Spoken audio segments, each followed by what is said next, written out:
Well, good afternoon, everyone. Good afternoon. Thank you very much for being here today for the State of Augusta University address. And it's a great afternoon. Appreciate you got a good crowd here in the auditorium. And isn't it great to actually be able to gather in a crowd again? I don't think I'm ever going to get tired of saying that. But thanks very much for being here. And I hope to have an opportunity to spend a little time with you and talk a little bit about our past. Very recent past, kind of giving an update on some of the things that have gone on at the university this past year.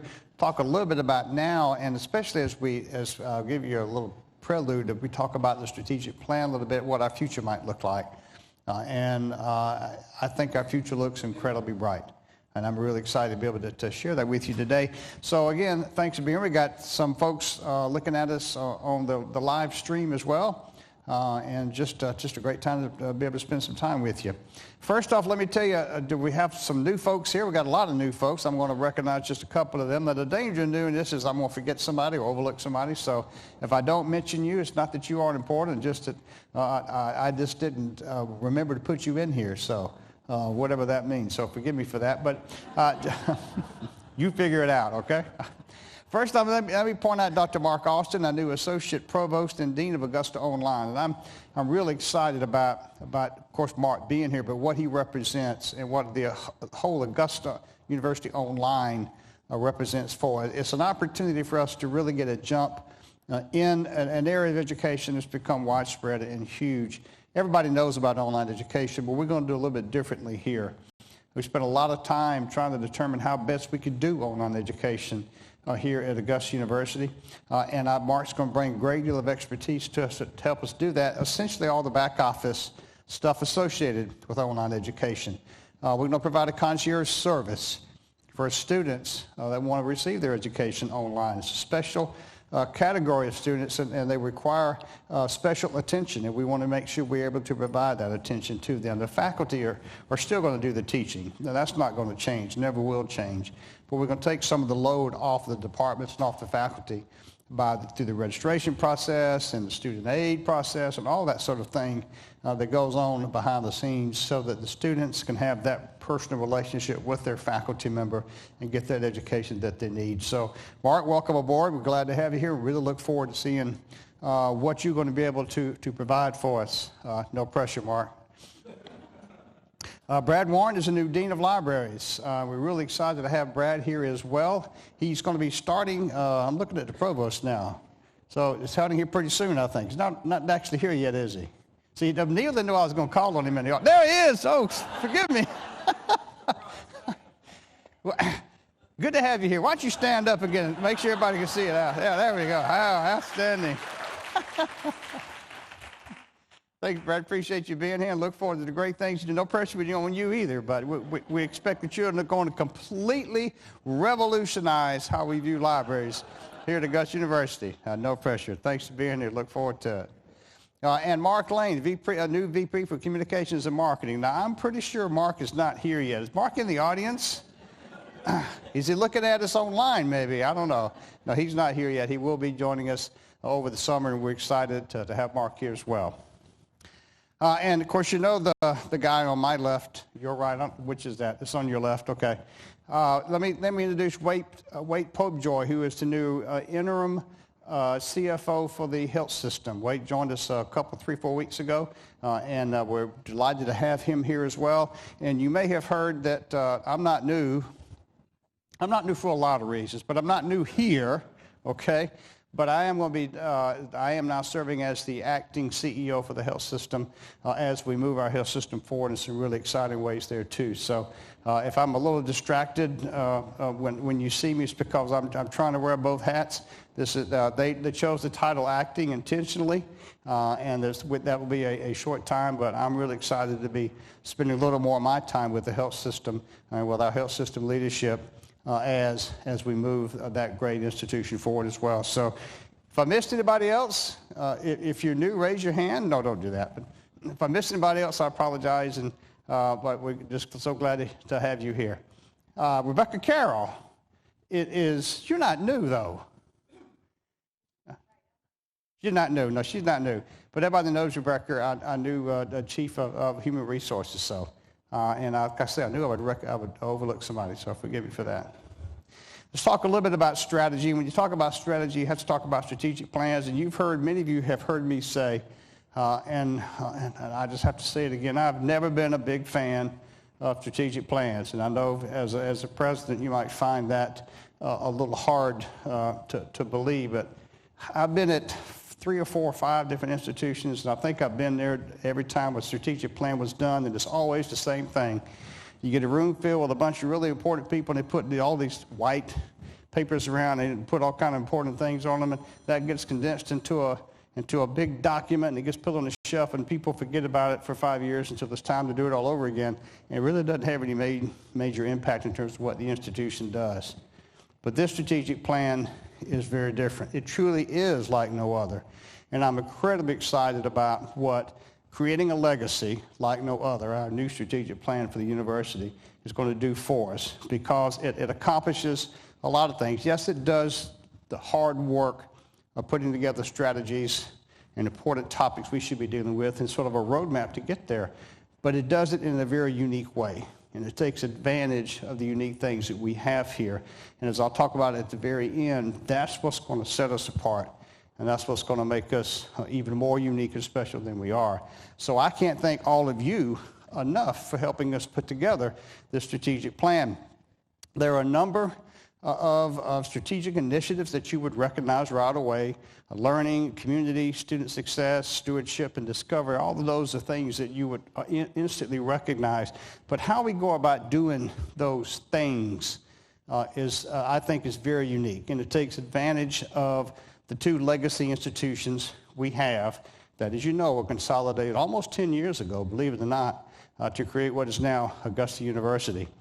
There are some interwoven priorities that include innovation, engagement, diversity, equity, inclusion, that are so important we didn't want them to stand out as a separate initiative, but are interwoven among everything that we do. And then there's some aspirational imperatives that I'll talk about in just a little bit. 16 students by the year 2030, or 16 by 30, you may have heard us talk about, which really sort of serves as a roadmap, a guide, something we want to accomplish. It's a stretch goal, we know that, but it's hugely important to us.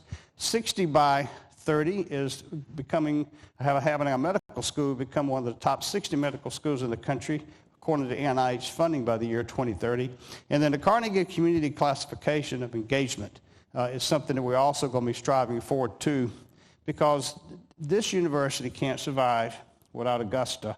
And the city of Augusta, I believe, can't reach its full potential without the university. We're on a 2-way street here, and it's hugely important that we always remember where we are located and that we serve a greater community than just what's within the confines of our campus. So that's the strategic plan. It's been a heck of a lot of work. It's not something that was dreamed up overnight. This shows you the timeline. We started just over a year ago. And a lot of work has gone into this, and a lot of folks have participated in this. And you may not be able to read or see all these folks, but there was a huge amount of input went into creating this strategic plan, which I also think makes this one very unique, and to me makes it very special. So thanks very much for the leadership and the strategic co-champions and the interwoven aspect co-champions as well. I think we have a strategic plan that will not sit on a shelf, and it certainly won't collect any dust. It's innovative, it's unique, it's exciting, provides a roadmap for us to go for the next 5 years, and I can't wait to see where this is going to take us. So thanks so much for all that. The legislative session is now complete. It ended on April the 4th, and we had some good news that came out of the General Assembly. Starting off, this is probably the best, the most exciting, and the most impactful budget that the General Assembly has passed in terms of higher education in the full 12 years that I've been here and in anybody's recent memory. This General Assembly went an extra mile to provide much needed resources to higher education in general, and some of that specifically came to our campus as well. Let me give you just a few ideas about this. We had $8.7 million bond package to upgrade a central energy plant. Doesn't that just make you want to just jump up and down? I mean, It's the central energy plant. Okay, you wait till August when it's 120 degrees outside, and we have air conditioning here, and you can say, okay, thank goodness for the General Assembly for helping us provide that so we can have air conditioning in August in Georgia. Huge opportunity for us to do some of the maintenance we need here to keep us cool and keep the lights on. $8.3 million for the third year of a 3-year phase-in to help the Medical College of Georgia. We have known that the cost of medical education, cost of all education has increased over time, but especially medical education. And we get the funding to support that through a complicated formula derived from the number of credit hours that you receive for each discipline.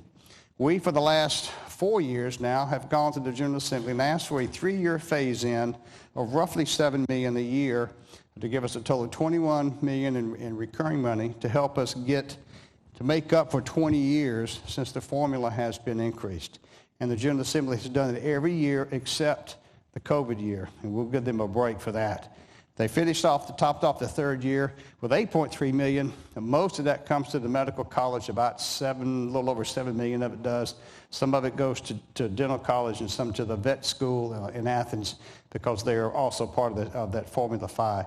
But we are incredibly grateful for the General Assembly over several years now to get us to that point. We also had $8.7 million matching funds to expand the MCG 3+ program, and I'll talk a little bit more about that in a minute.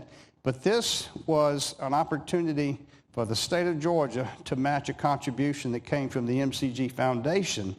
So it's double 8.7, almost a little over 17 million, that goes into an endowment that we can now use to pay for the tuition of our medical students to want to devote themselves to practicing in rural and underserved Georgia. Folks, we are finally going to be able to do the things that you would expect the state's only public medical school to do, and that is provide physicians for rural and underserved Georgia, which, by the way, is just about all of Georgia. It certainly is the other Georgia outside of Atlanta. I'm incredibly excited about the leadership and the vision for our colleagues in the medical college to not only change how they train medical students, but have a program designed to try to help make it possible for these new physicians when they complete residency to practice in rural and underserved Georgia. So very excited about that, and the state sees this obviously as an important endeavor as well. We received another $250,000 for GYN oncology and rural health fellowships, and we had pay increases of $5,000 for benefit-eligible state employees, and all that was funded to us as well as the other state agencies as well. And the last bullet is a system-wide initiative. We didn't get $230 million here. The system got $230 million, but there's something that we have been charging our students. Gosh, I'm looking at Dr. Davies, probably going back to 2010, I believe. It's called the Special Institutional Fee. And it ranges anywhere from $100 a semester up to as much as $550 a semester, depending on where you are within the system. And it was implemented back in 2010 due to some significant state cuts that the university had, and we had to pass that on to our students. The General Assembly put $230 million into the system, and it was given to the various campuses so we could eliminate the special institutional fee.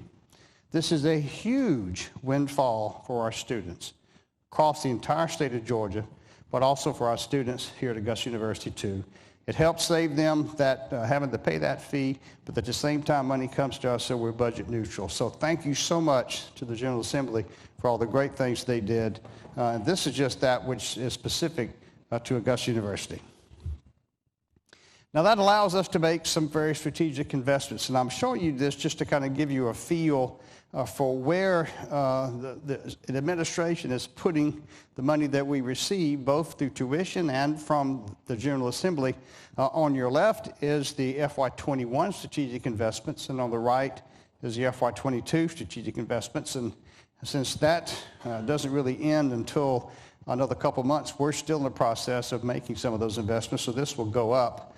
The green is what we have spent to enhance research on campus. The blue is what we have spent to enhance academic and student support, and the red is institutional support, which is a plethora of things across mostly physical plant type stuff, but classroom refreshes, computer refreshes, that sort of thing that impacts the entire institution.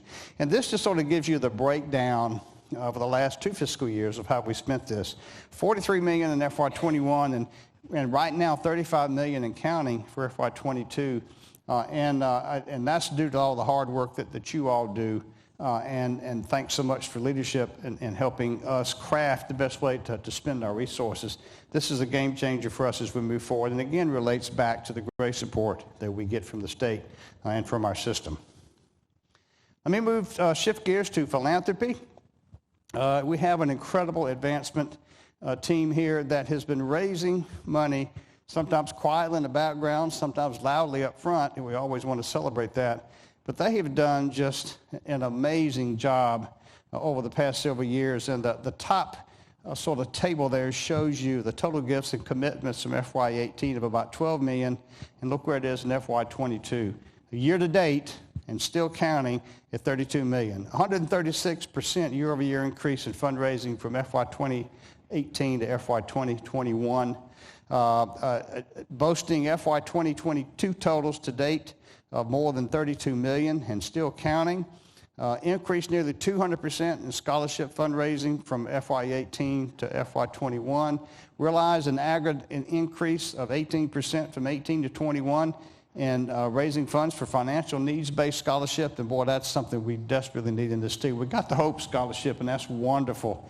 We have so many students, not only at Augusta University, but across the state, that are literally $100 or $200 short of being able to pay their bills, and they drop out, and it is incredibly difficult for them to come back. We're beginning to address that through these needs-based scholarships. It's not always the students that need a full ride, and we know that there's a lot of them that need that.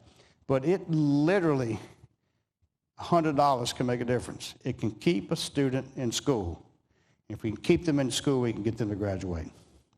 And attained approximately 45% of the $175 million comprehensive campaign goal. You didn't realize we're in the middle of a comprehensive campaign, you probably didn't.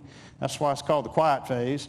And it's called the quiet phase because you want to raise about half of that before you make it public, and you can see we're already 45% of the way there. So thank you so much for all of you who have given your hard-earned money back to this university to support the great things that we do here. We got a couple members of our foundations in the audience today too, and really appreciate the work they do to help us and to raise this money. And kudos to our advancement team for doing an incredible job all throughout a pandemic. And it's hard to make calls when you got to do it virtually. It's hard to ask somebody for money when you can't look them in the eye. But our folks have done a great job. So thank you so much for helping us raise those monies. You've heard me say 100 times, probably a lot more than that, and you're going to hear me say it 100 more before it's all said and done. We have one priority at this university, and I hope everybody knows what that is without having to read the slides. One priority is our students and our patients. Everything we do at this university is aimed towards providing an outstanding educational opportunity and training opportunity for our students and the absolute best, compassionate, high-quality, high-tech care we can give for our patients. And all we do is focused around that. And as we talk about students, I want to talk a little bit about enrollment. It kind of goes without saying that enrollment's important, right, when you're talking about a university. But folks, it is hugely important for us as we move forward. And it's hugely important for the entire state of Georgia. There's something called the Enrollment Cliff that you may have heard about, and it's all based off population studies. There is, believe it or not, a decline in the number of kids that are in high school right now, just sheer numbers of students. And the total number of students that are going to be graduating from high school across the country is beginning to decline rather precipitously. Now, that means we expect to see a decrease in enrollment of students that come not only to our university, but universities across the state. And we're competing for the best students with 25 other universities in the state of Georgia alone. Now, not to mention all the other states that we compete for, too. It is a highly competitive market, but our future depends on making sure we continue to see an increase in enrollment every single year. I cannot stress to you enough how important that is. If you don't believe me, ask the Provost. He'll tell you. We've got a plan called 16 by 30. I actually mentioned this, gosh, it's probably been 4 years, maybe 5 years ago, at a town hall meeting, and I learned very quickly the presidents have to be careful what they say. Sometimes you actually do listen, which is a little scary, to be honest with you. But I said, we got enough capacity here, physical capacity, to be about 16,000 students. That's about our sweet spot. And I think we ought to be able to do that by the year 2030. And no sooner had that said that, the word started spreading around. President's got 16 by 30. I wish I thought of it. It's a great concept, but I am so impressed with how that has been a rallying call for the entire university. Because as we increase our enrollment, getting to 16,000 students by that year is not as important as the mechanisms we use to get us ready for that. We've got to start planning now for all the faculty is going to take to teach all these 16,000 students. We've got to have new dorm facilities, too, new dining halls. We've got to increase our transportation. And at some point in time, we're going to need more classroom space. Those are all good problems to have. But I am really impressed with how this has gotten folks energized and excited about things. And if you look at this graph, the red numbers, it's going back to 2010. The red dots show you prior to 2015, we had a precipitous decline in enrollment of 3% year over year. And in 2015, there was a miraculous turnaround. I'd like to think it's because I started in 2015. Now, you may not believe that, but I'm going to go with it anyhow. Whatever the reason is, we did have a miraculous turnaround. And from 2015, we have had a continuous year-over-year increase in enrollment, now averaging 2.4%. So a market turnaround, and a lot of that really had to do with a number of things. The name change certainly didn't help things back in the day.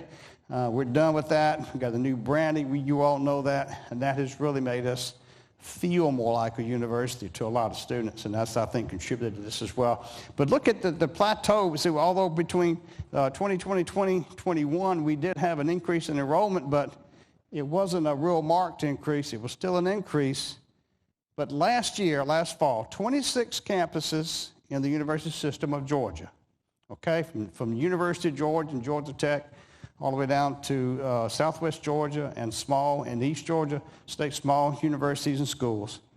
Only 5 had an increase in enrollment of the 26. Now let that sink in for a minute.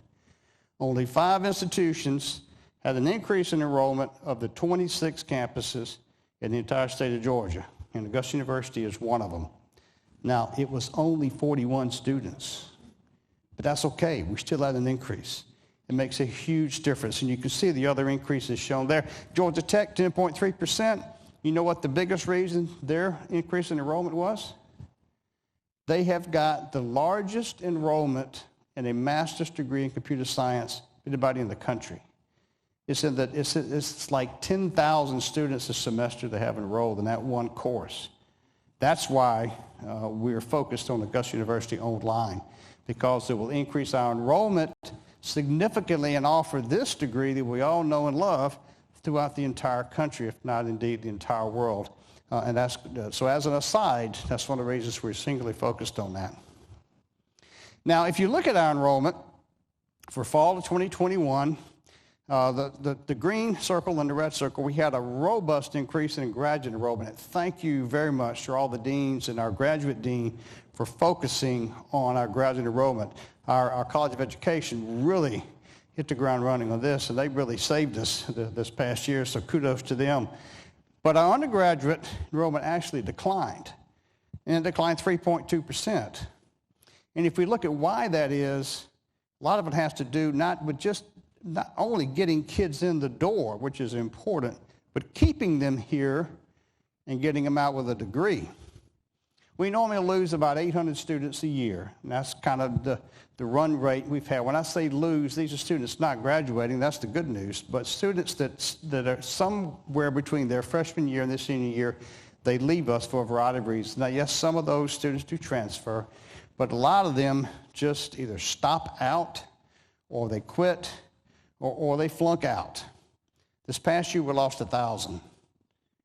And if you look at our retention rate, that is the percentage of students that go from their freshman year to their sophomore year, it declined from fall of 2019 of 71%, fall 2020 up to 74%, and we went back down to 70% fall 2021. So we had a decrease in retention. Now, if you look at what our retention rate says, this is fall 2020 data. The blue bar there is Augusta University, and you see the logos there. And you see how we compare with some of the other universities across the state. Now, those with a star are the 4 research universities, of which we're currently one. And you can see how we compare with them. Our retention rate, our first-year retention rate, is not where it needs to be. And we know that, and we're going to have to do something about that. And I'm excited to tell you that we are doing something about that. If you think about enrollment, we often think about students coming in the front door. So freshmen get here and they get in the dorms. And of course, that's the end point. We want students to graduate here in 4 years, preferably. Sometimes take a little bit more, but out the door in 4 is not a good mantra to have. And students have different routes to get from the left side to the right side. That's retention. Once we get them in the door, how do we keep them here? How do we keep them engaged? How do we make them successful so that they can get a degree on the other end? All of that together makes up our enrollment. So yes, we are focused on bringing a lot of new freshmen here, but we're also very focused on making sure those new freshmen, when they get here, are successful and become graduating seniors. So we want to get them in the door. We also want to keep them here so we can get them out the door with a degree. And that retention. If we're going to get to 16 by 30, if we're going to get, you can see the red line is pretty steep, which will get us there by year 2030. We're going to have to focus on how to do that. And in addition to the strategic plan that I just mentioned, our folks in student affairs, and Dr. Susan Davies, thank you so much for leading the charge on this, has just came out with a strategic enrollment management plan. The first time we've ever had one at this university. That's kind of shocking in and of itself. But I think it tells you the focus that we're having. And they've spent a tremendous amount of effort on this. I encourage you to go to their website and look at it. It is chock full of hugely important information as to how we can take this university to the next level. And I can't thank you enough for all the great work that you've done on that. You're not going to read this. This is not an eye exam, trust me. But suffice it to say, this is a chart. The red box there, up and down, shows you, fall, I can't even read what the heck that says. Fall 2022, I think it is, okay? All the way over on the right top of that circle, that's 16,000 students, and that's 2030. We have mapped out exactly how we can increase students in all the various categories we have to get us there. So while I've always said it's not 16 by 30, it's just it's a mile marker for us to hit. We've now got a plan put together that will get us there. It's going to take a lot of hard work, but this is the exciting stuff. If you can't get excited about what this is, folks, you're in the wrong field. You need to be doing something else. So it's going to be a lot of fun to see where this goes. Now, it's going to cost some money, and we have put some money into this. We have put a little over $1.8 million into this strategic enrollment management plan that will provide for staff, for student success and data analytics. You have to analyze, you have to collect the data first and analyze it to know how to improve the outcomes. We've got some non-operating expenses for a total of about $1.9 million. And I'm sure this is just a start. And I wouldn't be surprised if it was. But this is the type of investment we have to make, and we got the plan now to do it. So there's no reason why we can't get there. So year 2030, we're going to be celebrating 16,000 students. Now, when you talk about students, of course, student success is a huge part of that. As I've already said now, we can't focus just on bringing them in the door. And retention is every single one of you has a role to play. This is not just the dean. It's not just the faculty member in the classroom. It's every single one of you can help with this retention piece. When you see students, ask them how they're doing.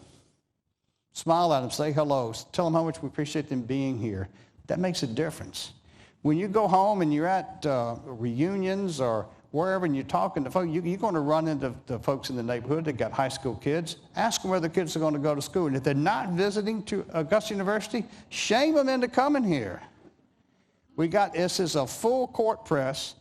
Do everything we can bring more students to this university, and to keep them here.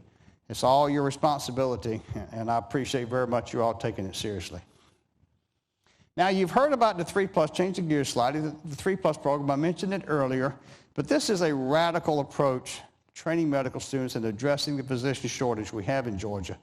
The 3+ refers to medical school used to be 4 years, it's now 3 years here at the Medical College of Georgia. We shorten the period of time it takes for a physician to get a degree. That eliminates a lot of debt starting off.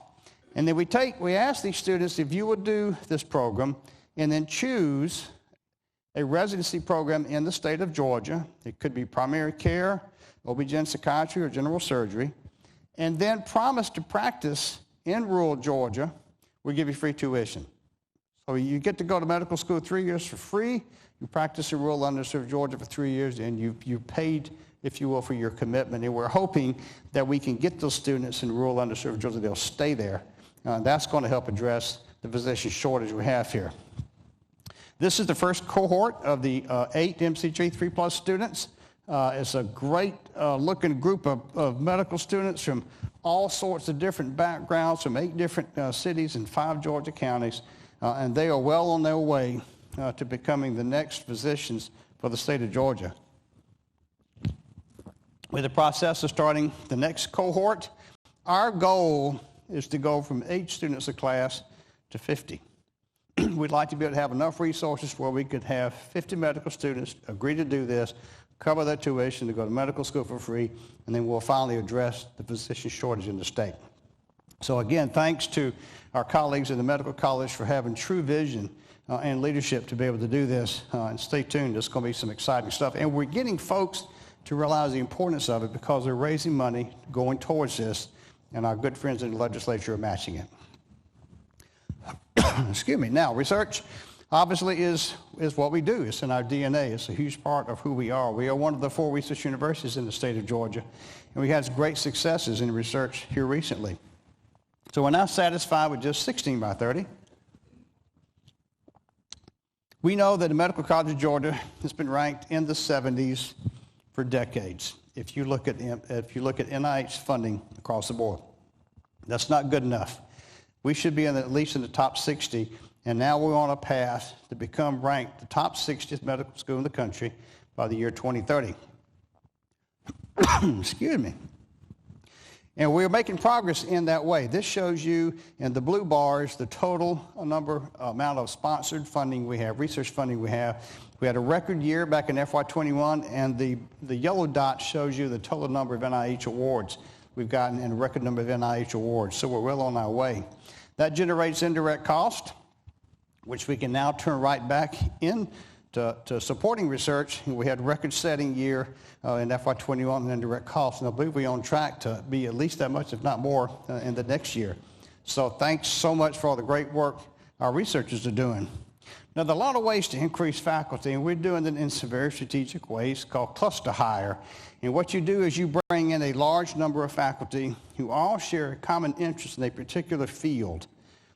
This was a process, a cluster hire process that came up from our faculty, and one that we've just begun investing in is called TRIBA, which stands for Transdisciplinary Research Initiative in Inflammaging and Brain Aging. Essentially, we're looking at focusing research on improving outcomes of individuals who suffer from dementia, especially Alzheimer's disease and other brain aging diseases. It studies the role that inflammation in general has on aging, but focusing on the brain. And how we're going to do this, we're going to be spending about $15 million over the next 3 years to recruit 15 to 20 faculty across 6 different colleges, all aimed at this particular study of inflammaging, brain aging, and dementia. It's going to put us on the map with regards to research in this. I'm really excited. I mean, just look at the schools that we have associated with us. Medical College, of course, but it's also the College of Science and Mathematics and the School of Computer and Cyber Sciences is taking part of this. We're going to be hiring faculty from each of these colleges, working together towards this one goal. And we're going to put them, as many as we can, into one space. This is the 4th floor of the College of Science and Mathematics building. It's under construction even as we speak. We had hoped to be able to shell that space when we open the building for future research needs we sort of ramped that up, kind of put it on steroids a little bit. And we're in the process of renovating it now, which will give us another 28,000 square feet of research space that we can put all of these faculty into from across all different colleges, all working together towards this problem. It's the way to really start our research efforts in very meaningful ways. And we just hired our first tribal faculty member. Dr. Chen Wang is already here. She's already hit the ground running. Her husband is shown there. Dr. Zhao is also a scientist in his own right, so we got a twofer there. Excited about that. And she's the first of the tribal hires. And I've already seen the list of faculty across the entire country that we're beginning to have conversations with about coming here. This is spreading like wildfire and is bringing a lot of interest to Augusta University. And I'm very excited about where this is going to go. We also had an opportunity to recruit 2 individuals, I'll tell you about in a minute, in the field of immunology. That is going to be a game changer for us in terms of doing research in this particular area.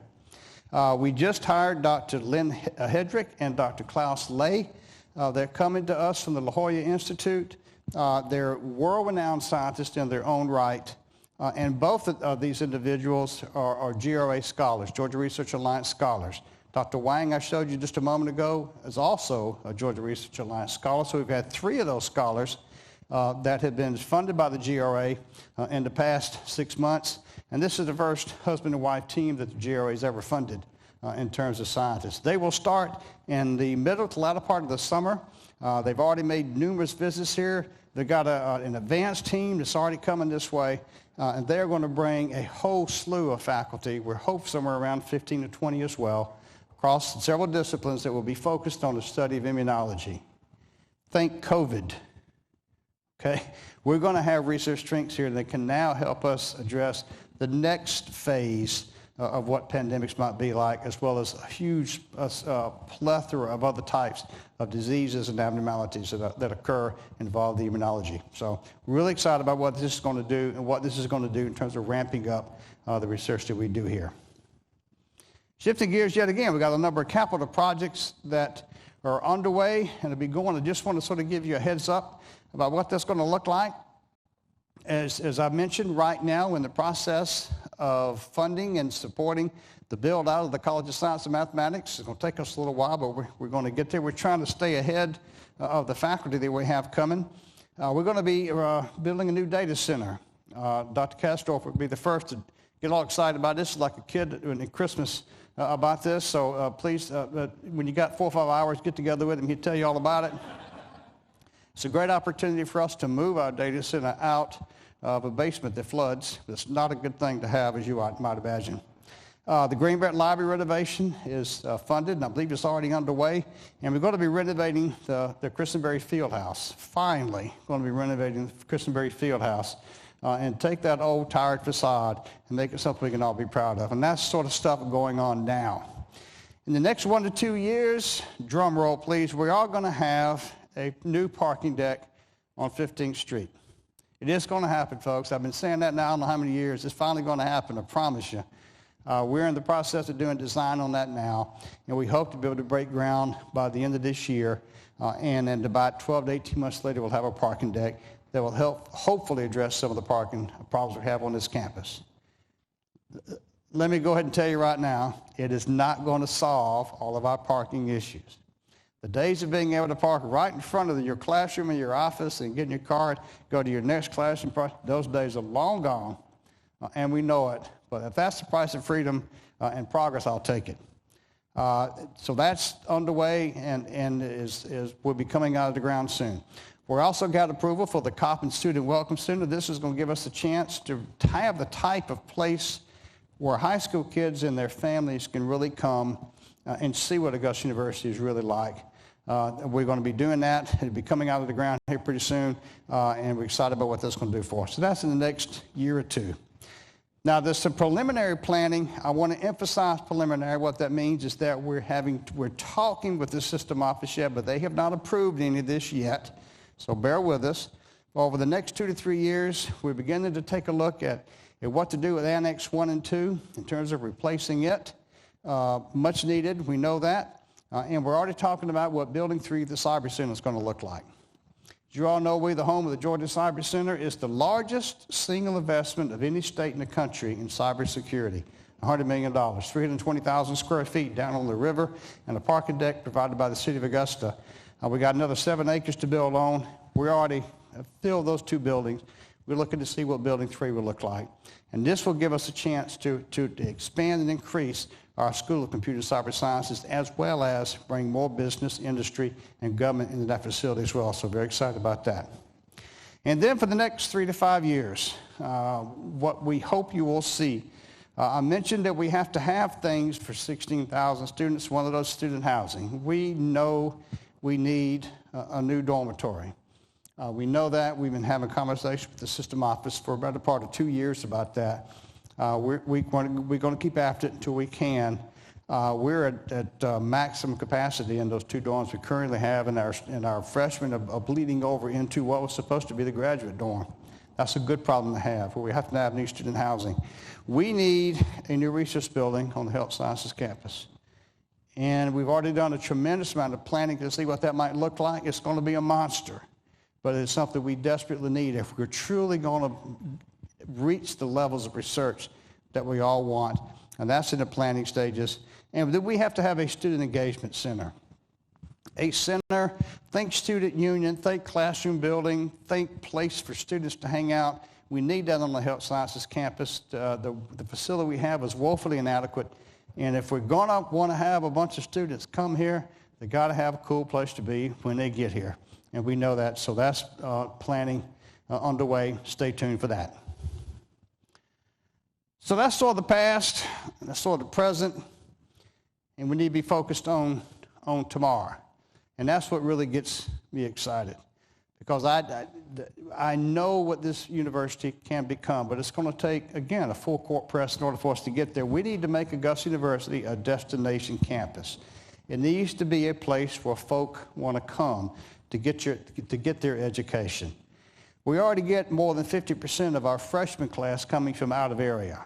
By that I mean they come from out of the CSRA. Now, yes, many of them do come from Atlanta, but the word is spreading that if you want to get your education, and especially if you want to be in some of the fields that are unique to us, like cybersecurity, like medicine, dentistry, allied health, nursing, etc., this is the place you come to get your undergraduate degree in order to be successful going into those graduate and professional programs. We also have some incredible visual and performing arts here. And that's always been the case. I'm talking about back when I was a graduate student, and that's like when we was using an abacus to do math with, you know. We still had outstanding visual performing arts then, and we do now. And just as a prelude, we're going to be looking at a cluster hire that's going to knock your socks off in terms of how we can ramp up that sort of thing that we do here too. So we've got to make us a destination campus. We have to stand out from the pack. If we are going to compete with these other 25 campuses, we have to be unique. And the only way we can do that is to take advantage of the unique things we have. And that's, to me, what makes the future look so exciting, because we've just begun to create the legacy that we have here like no other, because we can create a future like no other here at this institution. And if that doesn't get you excited, I don't know what will. So the future's what we make it. I can't do it alone. Administration can't do it alone. You can't do it alone. So I'll take us working together. But I'm convinced we can do it. And I'm looking forward to an incredibly bright future for this university and this health system. So thank you very much for being here. That's my story. I'm sticking to it. Go Jags!